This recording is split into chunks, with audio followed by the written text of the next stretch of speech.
what I want to talk about, I'm going to just do a little bit about the Isle of Mann, and then a little bit about the organisation I work for, which is called the Children's Centre, which I hope is kind of relatively obvious from that. I'm going to hopefully put the Children's Centre in the context of social work within the Isle of Man.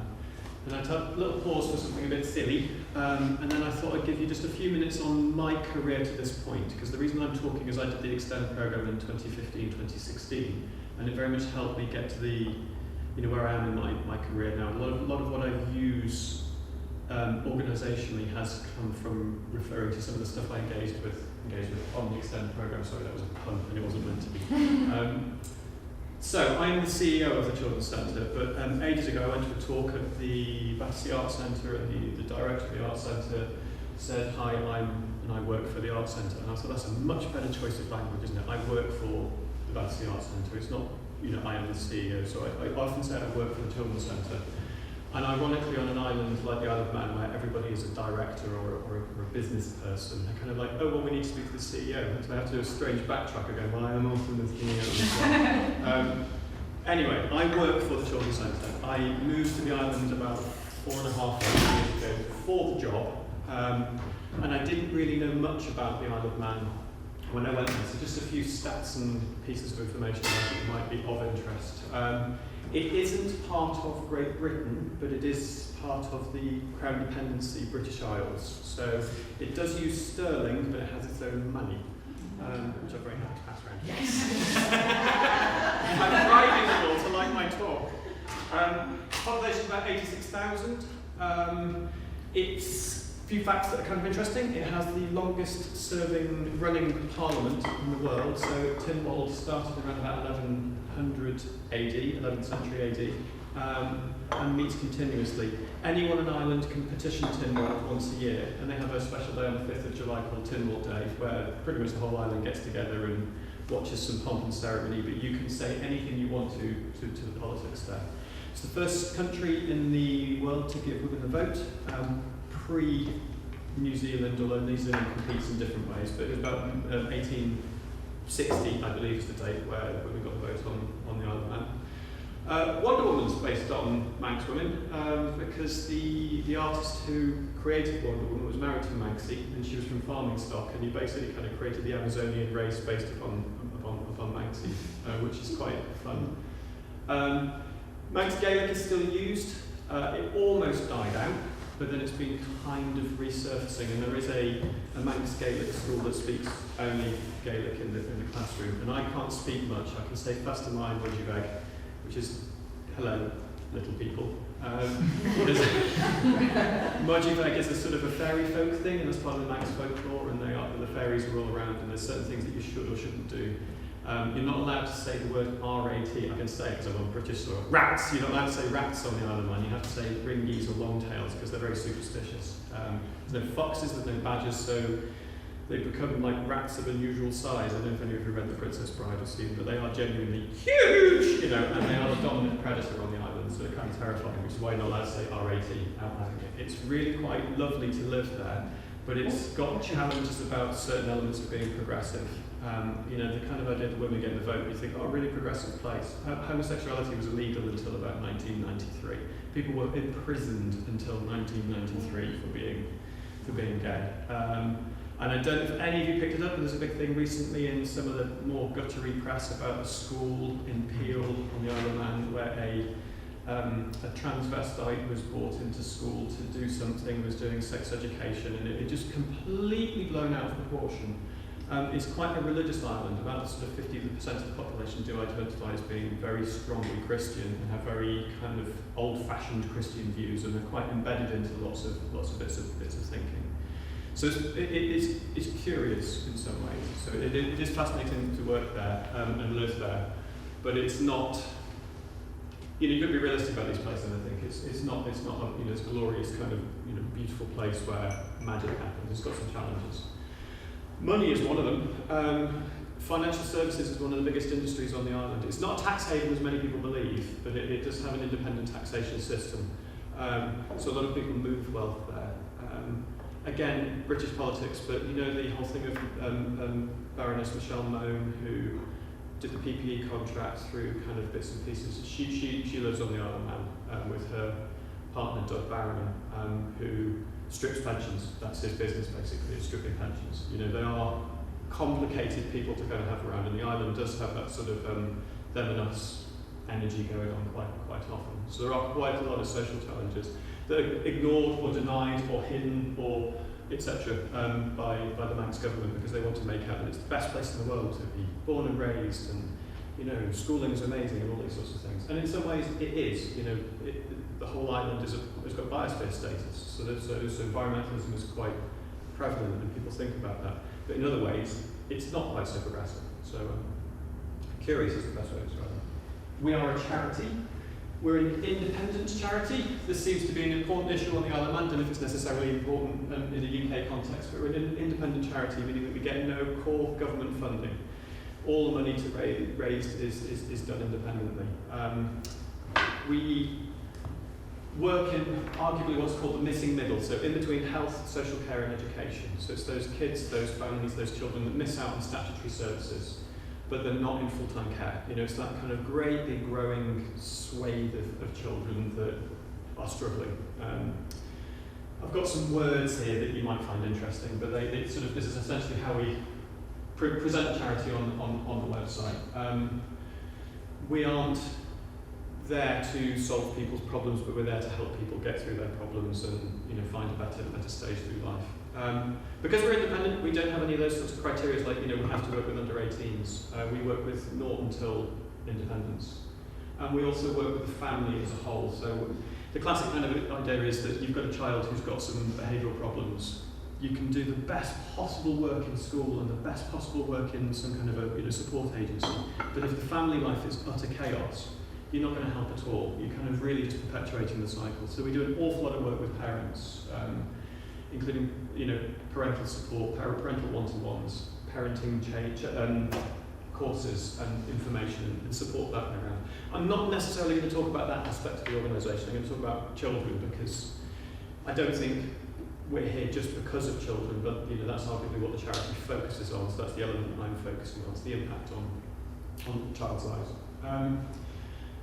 We have a farm, and so I'm going to say, what does this all mean? What am I trying to kind of talk about here? I wanted to talk about where arts, creativity, and culture is embedded into the practice. I'll come to some data later on in terms of the size and scale of the organisation, but I just wanted to give some examples of what it is that we do and how we've worked. They're kind of a little bit case study kind of idea. But the first thing is just another aerial photo, because I want to kind of show off about what we've got and where we are. The first photo was a bit closer in. We've got 17 acres of land. We operate from a farm. We aren't farmers, but we operate from a farm. So you can see in the distance, as it were, well, first there's a hill. Snæfell is actually technically a mountain. But then that's Douglas, that collection of houses, or a part of Douglas. So we are separate enough from Douglas to feel different. We can get kids to us who are very, urban. I mean, Douglas is small, but very urban, and they never kind of set foot out of Douglas, and they come up to the farm and they feel very, very different. It completely changes the stimulus and the environment and their approach. So we're really lucky to have this space. It's quite amazing, and I'm hopefully should be, but I'm dead proud of it. We've got polytunnels, which you can see. We've got fields for grazing livestock. We've got growing spaces for horticultural projects. We have learning spaces. We've got technical spaces such as workshops and technology rooms. We've got outdoor equipment such as mountain bikes and kayaks and so forth. We've got art spaces, including a pottery, a metal workshop, and a wood workshop. And I think I've already said the tech room. And the tech room is kind of technology bits and pieces. So we have, hopefully, as many different bits of stimulus as you could get hold of a young person and grab hold of their interest and start supporting them and moving them on. So I'll come back to ways that we've kind of done that, but we're not really, it's an interesting thing talking to like an arts practice kind of grouping, kind of an arts practice people. We're not dead bothered what the output is. That's just the vehicle to achieve the outcome. And I know that language kind of appears an awful lot in Arts Council type applications or other funders' applications. And it's quite interesting now working for an organisation where that's genuinely true. I don't mind if a young person's on a mountain bike or does some cooking. What we're looking at is kind of resilience, security, development. So it's quite interesting in that context of you know, moving the argument the other way around. You know, our role as a community charity is to benefit the public. How we do that sort of doesn't really matter, which is why we try to make the farm as plural as possible. So there's many different opportunities for young people. Tiny bit of history about it, because we are one of the oldest charities on Ireland. We're about 150 years old, and as a result we've been through all sorts of types and sizes and scale and shapes and bits and pieces. Reputation on Ireland is so fragile because it's a small community. Everybody knows everybody else's businesses. You know, you get that in every smallish community. The charity was a lot bigger 10 years ago. It employed around about 200 people, and then was delivering, fostering and residential care on the island. So it was much more of a children's home than it was a children's centre. Those contracts, for politics reasons, which I won't really go into, weren't renewed and were given to another organisation. So the charity changed size, shape and scale very, very quickly and very, very suddenly. And so a lot of people on Ireland felt or believed that the charity had shut. And that's when I, possibly not sensibly, joined the organisation. So my role has been about kind of re-establishing it on the island and recontextualising it. When I joined, they had a farm, and arguably the trustees didn't quite know what to do with it. So your question about where does the leadership come from is quite an interesting one in the context of where the charity was. So the trustees who could see the finances but didn't necessarily know the strategic outputs of the organisation. So I hope I'm doing it right, but my job was to kind of go, well look, this is arguably an informal learning centre where we could do, you know, LOTC type stuff quite easily and, you know, fantastically, add a few bit of extra facilities and ta-da, we've got a nice organisation. So we're getting there, but reputation is still fragile. So still a lot of people who kind of believe that we're a children's home. And actually, you see the photo of the farmhouse, and you know, a good question was like, do you live there? And the answer was, well, no, it's not. It's not residential. It's for want of a better word, a day service. It's 7 days a week. We don't have hours. It's not like one of those things. It's 9 to 5 because we've got animals. We can work at any time of the day and with any type of need. So we try to be as flexible as possible. So I'm going to give you a couple of just examples of kind of outputs, which is sort of within the kind of range of slightly creative. I've had to chat with a couple of people before we started. You know, we're not an arts organisation, so sometimes the quality of what we produce is okay in an art context, but in terms of a community context, I'm really quite pleased with it, if that makes sense. So something like this. Isn't it lovely? But is it art? I don't know. But you know, that kind of decorative element, or you know, young people learning a bunch of skills elements. So we try to run the farm with young people as much as possible. So that was made by one of our you know, young people with a practitioner. It's just a piece of wood that's been kind of routed out and then painted on, and we do signage around the site to articulate what we've got. So it's decorative, yes. Is it creative practice? Maybe not, but it's okay because it kind of adds colour and liveliness to the farm. The next one I'm going to go into a little story about this particular young person. She has what's called selective mutism. So hadn't spoken to her family or anybody for 18 months. Speech and language therapists on the Isle of Man don't deal with selective mutism, and in actual fact it's one of these missing middle challenges where nobody picks it up. Is it a mental health issue? Is it a social issue? Etc., etc., etc. She was referred to us, and we started working with her for a long period of time. She started communicating with the practitioner using technology. And so they would text each other, they would do little video logs, and they would kind of record bits and pieces and share those between. And I've got I haven't got it with me, but I've got an absolutely gorgeous piece of footage of her recording her voice to the team member, and it's just kind of heartbreaking because it starts with that, I'm so sorry, I know I haven't spoken. And sorry, it gets me, but that kind of idea of actually, it's the first time that she'd heard her voice in sort of 18 months, and the first time the practitioner ever heard the voice as well. So utilising something along the lines of technology to assist changes in the way communication happened was really powerful. So is it art? Probably not. Is it creative practice? Possibly. Is it kind of like social engagement? Well, definitely. You know, is it sort of therapeutic practice? Absolutely. Also, is it better than art? Probably, yes. Possibly, yeah, exactly. In that instance, I know she's with the donkey there, but the first time either of her heard her voice was she was feeding the pigs, because she absolutely loved the animals generally. And they'd been on the farm for about 9 months, so kind of was quite sort of trusted to do her own little work, and was kind of walking behind her, and she overheard this sort of feeding the pigs and just giving potatoes and saying things like, "You love your potatoes, don't you?"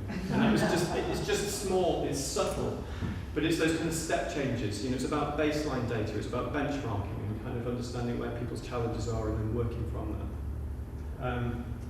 So I kind of talked about, we've got a pottery. It's kids pottery, isn't it? It is what it is. But we do a lot of, once we've worked one-to-one with a young person, we'll then try and do something sociable with them. So our model is either one-to-one, one adult, one child, or 6 children and 2 adults. And these sorts of group sessions where they work together and they're supportive of each other and they create outputs that they're all sort of chuffed with. Pottery is something you can maybe, some schools do have kind of access to it. Many schools do kind of, play a bit with kind of your air dry clay and bits and pieces. But the slightly more specialist, if you like, activity of working with a kiln and glazes, maybe you don't get access until secondary schools, possibly, maybe FE. So working with 10-year-olds and giving them a chance to play with clay and then, put it through the kiln and see what comes out. We feel there's a combination of benefits, which includes the experiential element of making.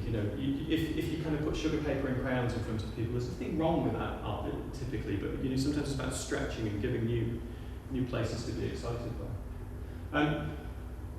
I talked a little bit about technology because this is one area that we, when you say a farm, you don't necessarily leap to the idea of technology. So that's a 3D printer. I'm sure all of you have had a little play with a 3D printer, but we've got VR headsets and tech spaces, so that's your typical Asperger, when I'm doing a gender thing, Asperger's boy, very computer nerdy, into gaming, doesn't want to socialise, school refuser. Idea of coming to a farm to feed some pigs just fills them with absolute horror. It's like, why would I want to go and do that? But if you kind of say, come and play with our tech suite and we can design a few things. And then we sneak in a bit of kind of activity that sort of is a bit more physical or a bit more kind of like breaking down some of their challenges. It's quite tall, so I can't quite reach it, but one of my favourite things about this 3D printer, if you can see just underneath the printing plate as we look at it, right hand side, there's sort of a cream coloured, maybe sort of bar or arm. That was printed on the 3D printer to improve the performance of the 3D printer. And the boy who works with the practitioner, he researched that because the plates wobble. I don't know if you've seen them when they kind of print, the plates wobble as they go down, so you get kind of quite a lot of lines on your 3D printed object. But that's a stabilising arm, so it doesn't wobble as it goes down, and you get a much smoother print. So I really like that. I think it's one of those sort of weird little details that's just young person investigating it, young person led. They wanted to solve the problem, and we helped facilitate that and create the thing. Now we've got a better working 3D printer. Last little picture is just another nice shot from the farm, and just that we try to make it as young person led as possible. I will go into it slightly more as I break down some of the numbers and some of the structure behind the organisation. But we're not there to tell children what to do. We're not teachers. So a really interesting blend as to where the practice sits. Is it social work? Is it therapy? Is it learning engagement? Is it there's lots of ways of kind of articulating it. But we try and make the space as interesting and as accessible as possible, if that's the right language. And ownership is such an important word. So kids come to the farm and they make it their own, make their own experience and their own journey there. So I just kind of love that photo because it's just got a nice energy to it.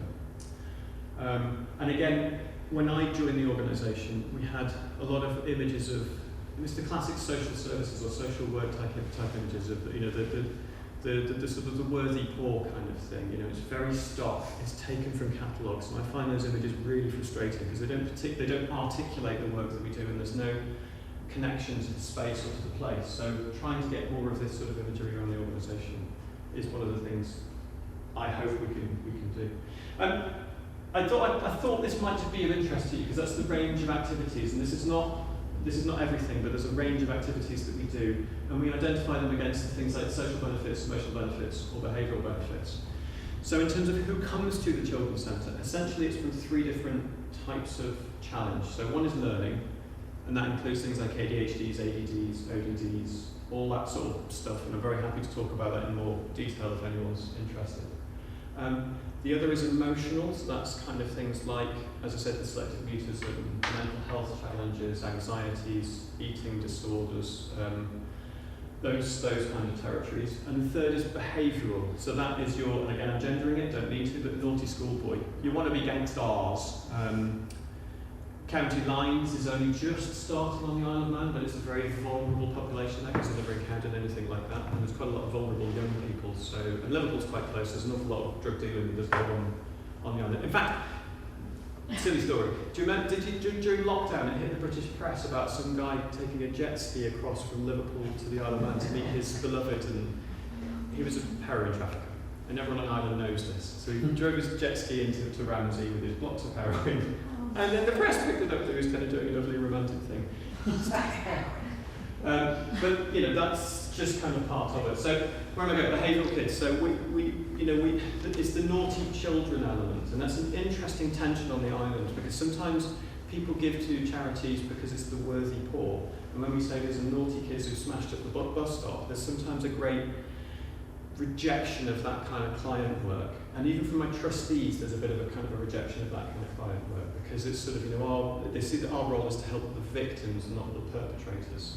But we try to position ourselves as non-judgmental as possible, and everybody deserves help and support. And maybe it's naive, I'm of the belief that there's very few bad people in the world. We're just sometimes in the wrong place or opportunities. Random. Anyway, so social benefits, emotional benefits, and behavioural benefits, and there's just a whole range of activities, and we try and map against things, what might help or what it might do. And it's interesting talking to a group of arts people, because on the ceramics and crafts, the team who analysed it said there's no empathy benefit from it, and I might disagree with that. I think actually, doing craft work, you can actually develop empathy. The idea is this specific activity of making something with your hands might not develop empathy from somebody else, whilst cooking a meal does help you develop empathy. So it's one of those sorts of things, Because we are here because of Extend, and that's about leadership, our growth in our own leadership and our understanding leadership within the context of our own roles. I am going to go into the sort of nuts and the bolts of how the charity operates, because I thought you might be quite interested. I'm trying to be as open as possible about things like finance and accounts and structural management, because I think it helps me articulate the charities to other people, but also I hope it keeps us as safe as we possibly can, because there's no sort of secrets, there's not a culture of hidden stuff. So how can we have a safeguarding organisation that has to have open disclosures about the challenges that kids have? Yeah, I'm not prepared to talk about money. It seems like a duality that I don't feel comfortable with. We employ 26 people, of which 19 work directly with children and young people. That 19, they come from essentially 3-ish sort of areas. So outdoor learning providers, so it's about mountain biking and kayaking. Social workers or family practitioners, so it's people who kind of are more skilled in the areas of crisis type management. And then kind of creative practitioners, which includes our art psychotherapists. So we have an art psychotherapist amongst the team. We have a single point of referral, so it doesn't make any difference who refers to the charity. It can come from social services, police, schools, or parents. And we are free at point of delivery. It has to be, there's no kind of financial consideration for the families.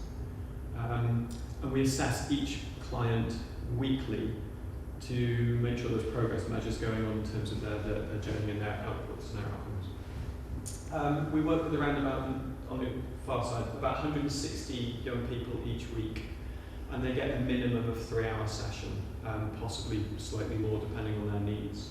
And as I said, the journey is essentially one-to-one for a while, and then it's small groups for a while, and then it's sort of return into school or return into the home environment depending on what they need. Based on data sets on the island, we could work quite easily with around about 450 kids a week. I can't afford to at the moment because I don't have enough money to pay the staff team, but we could easily be that size and scale because the nature of the kids that we work with, the kind of referrals that we get. We don't have 450 on the waiting list, but then that's also to do with we don't want to push our waiting list too much, because that becomes a huge tension, because you're kind of over-promising and underperforming, and we don't want that. Numbers might be interesting, because they're interested there at the top. It costs around just shy of $1 million to run the organisation annually, and currently bringing in around about 800 or so. That's across a spread of areas, and I'm going to, while looking at those, I've got more nuance around it, because some of that talks about partnership working, which I think, again, you guys, I hope, might find interesting. Other bits around this, because I'm very happy to pass these slides on, actually, if you want to. Yeah, some of this data, some yeah. less than pictures, but more of the data, just so you can actually look at some of the data. So I don't know if it's interesting, but arguably it's the focus of what I do all the time in my job now. It's weird, isn't it? You go to colouring in school and then you end up kind of doing accountancy, which is essentially the way careers go, isn't it? So that's the income the income target for this financial year. We are running at a deficit. We have done during the pandemic. I think an awful lot of arts organisations or charities or education, informal, non-formal education organisations have run at a deficit during the pandemic. And we've got reserves of around about 600,000, so we can operate at this level for a couple of years, but the trustees are mostly accountants and they're terrified of the idea of running at a deficit. And I understand why, because we're going to need money. So I've got two options. One is to try and generate more money, or reduce the size and scale of the operation, and neither of those are easy. And absolutely working towards raising more, because we know there's more kids who could do with our help as well. So we break this up into various things. One of the things I'm fascinated about the Isle of Mann is the Manx public are incredibly generous. So about 150 grand comes from events. That's people running around the island on our behalf, or doing a cycle up the hill on our behalf. And it's a heck of a lot of money in comparison to my experience of UK working. And there are lots of operating charities on Ireland. There's 900 operating charities on Ireland, but we all seem to do reasonably well out of that source. And if you look on our website, it might feel a bit like, do you just organise running races? Is that all you do? But that's just kind of, we've got to push that side of it to get the people involved. Site income. So we make honey and jam and hire out the space to people, but we also do little bits of paid work around the farm as well. Elements of public events. So on a weekend, occasionally families can come up, prepare a few quid to come and play at the farm and have a bit of an experience themselves as well. So the kind of target around about that's 50 grand. It's not brilliant, and social enterprise is one of the areas I'd like to really grow and have a think about.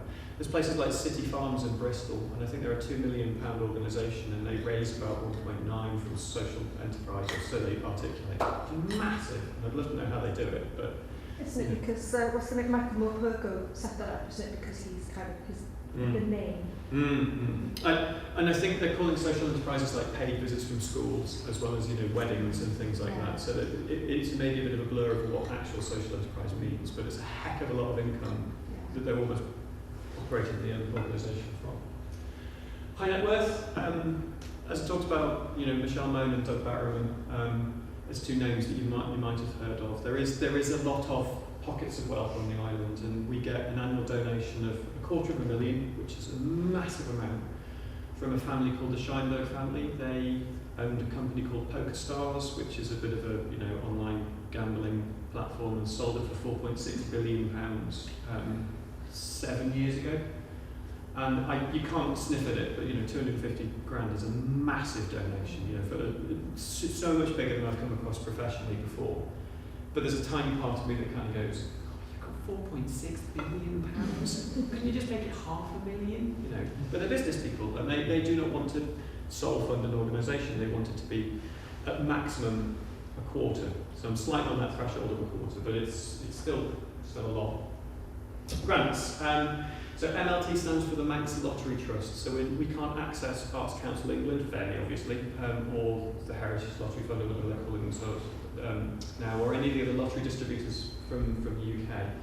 But the Manx Lottery Trust is a single entity that distributes lottery funds on the island, and we do reasonably well from them, and they will give us, say, 50 grand projects for a 12-month cycle, which is not bad. We've recently started nibbling into children in need. Children in need don't really fund much on the Isle of Man, and we're in the middle of a youth social action project. I don't know if any of you come across that professionally from other organisations. There's the Youth Social Action Fund. But that's an 18-month piece of work, and I'm hoping to look at continuation funding from children in need. Partnerships is a big one for us because, as I said, there's 900 operating charities on the Isle of Man. Now, does that mean that we should have 900 separate venues, or can we kind of work collaboratively and, I give you this and you give me that and we get a nice piece of work going on? So there's two names there. One of them is the Joanna Simpson Foundation. It's to do with domestic abuse and domestic violence. A very tragic case of Joanna Simpson was murdered, and her kids witnessed it. And they set up a foundation in her name. She is a Manx president, but it's operating in the UK. So we do work with them. We have a domestic abuse and domestic violence project going on in support of children who've been impacted by that area. The other side of it is Manx CAT, so that's Manx Children's Art Therapy. So I said we employ an art therapist. Very simplistic terms, I get the salary from MCAT. They fund the salary, but we host the art therapist, and they're on our side of the kind of safeguarding fence, if you like, so they access all our data and work with what we do, but they're funded externally. So miscellaneous giving, things like Tesco's and Co-op. There's always the little kind of the blue tokens in Tesco's. It's about 20 grand a year Tesco's donate on Ireland to various charities, and so we do okay from that, but also little bits of donations and other areas. It's miscellaneous income. Schools. I'm of the humble opinion that if a child comes to us during school hours, which is a benefit to this child and to the school, that the school should pay. Schools are of the humble opinion that they shouldn't, and that's a bit of a conversation and dialogue going on. So, it's interesting, Alex talking about, there's the free, and then the schools are a bit savvy and they can book all 4 talks so they can get everything for free. Classic story that is, and someone else was saying about the kind of the gatekeeper, you kind of get to the school point, and then there's no disrespect to the kind of the administrative team at the schools, but they start getting to this point going, no, you're not paying for it. And it's really curious because it's like, the learning benefits, the impact it's going to have on the class or the child or the group, but schools get really tight about their budgeting. So we get some money, but of the 650 kids that we work with per year, 650 of them are at school, and I kind of have that opinion that the Department of Education or schools or someone should be contributing towards it and growing towards it. But it's piecemeal and it's bitty.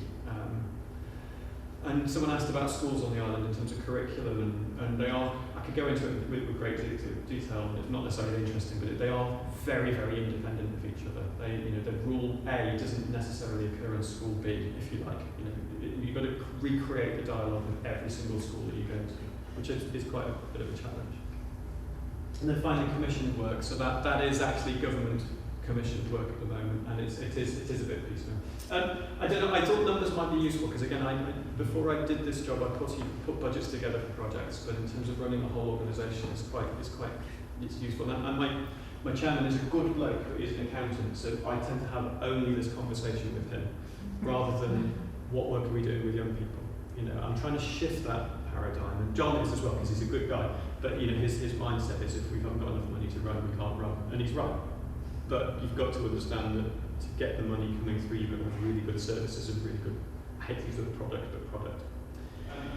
But just a tiny sort of highlights of my career where I got to, and I'm going to go chronologically backwards. As I said, I joined the Children's Centre 2019, which is perfectly timed because pandemic started around about early 2020, so it was a kind of a fairly complex time to join an organisation. Before that, I worked at Gecko, so Gecko Theatre in Ipswich, kind of physical theatre. I didn't work there for very long. I really thought I wanted to join that organisation. When I joined it, I kind of realised I didn't particularly want to be part of that organisation. Sometimes it's good for you in your career because you kind of go through a bit of a moment going, nah, this isn't quite right for me. They made amazing plays, like gorgeous plays, really beautiful, and on stage was absolutely tremendous. But behind that, the kind of split between the performers and the education/community engagement stuff, I wasn't comfortable with it. It was one of these situations that we all know. That's given precedent and highlight, and that's just ignored and undervalued, and it wasn't for me. Before that, I worked for one of the bridge organisations. So I was hosted by Norfolk and Norwich Festival. I covered Norfolk and Suffolk, so Great Yarmouth was a place I spent a lot of time in. Don't know how many of you engage with the bridges, they are sadly no more. I think we're a really good idea, but a challenge, because they are sort of not concrete. You know, what do bridges actually do? And I think a few people found that kind of complicated, working for the bridges as well as those people who engaged with them externally. Lots of really good ideas. The cultural partnership stuff were great. I was quite proud, if that's okay for me to say, I was part of the team that started the Young Norfolk Arts Festival, which is now getting secured, you know, Arts Council funding. And so it's nice to have those legacies when you kind of move away from something and you still see it kind of thriving. I also worked, before that, I worked at the Courtauld Gallery in London. So very classic kind of gallery education type program, some really amazing things. It's nice to hear the list of artists downstairs, the Gaugans and the Modiglianis and those sorts of things. They were there every day, and there was sort of your standard kind of go into a gallery, see things, look at stuff, talk about it. My role was trying to engage with people who wouldn't normally come to a particular collection like that and see it in a way that it is interesting and it is inspiring, even if you're not from that cultural background. So I did some nice youth work there, including kind of like getting young people's art into the gallery space for the first time. That was quite different for us. It's part of the stories and thing. Before that, I worked at the Yorkshire Sculpture Park as the education coordinator, and that was ace. That was a great place to work, and a couple of people mentioned it already and are connected to working there now. It's a great organisation. I was very lucky to work there, and I still have many fond memories of the Sky Space, the James Carroll Sky Space, and if you've never been, still worth going to. Before that, I was a teacher, if you like, a lecturer at Macclesfield College of FE, so I was teaching kind of skills-based arts, but also contextual studies. And that kind of, I think, set me on my career to where I am now. You know, I can find a nice line through what I've done, and on paper it sounds like I've made really considered choices. To be honest with you, it's all just luck and opportunity, but everything I've done previously I hope to use now in what I'm doing in terms of my role. Self-indulgent, I know, but before that there's sort of like making artsy and musicy things, and Jack and I were just talking before, I still do make stuff now. So there's the last question on there, what keeps the wind in your sails? And I think all of us, particularly kind of connected to Extend and Engage, come from a bit of an arts practice-y background, whatever that arts practice might actually mean. So I'm still trying to make now, and this is a music and film project, so I'm more of a musician, I think, than I am a visual artist, even though I do use bits of visual art. So I've made a little film with a Hungarian man where we use guitars and synths, and that's some of the islands, of scenery from around the island with a filmmaker friend, and it's just making this lot of abstract film. And that partly keeps the wind in my sails, but I think it's important for us to always do it. I think it's important for us to all find the kind of our own outputs as well as our own joy, if you like. So yeah, that's me. That's the organisation I work for. It's a tiny little bit about me in a nutshell. I was hoping to kind of have time for bits of questions, but I've kind of probably got to the end of time really, haven't I? So, is there any observation, and I'll just stop talking. But just thank you as well. It's been really generous.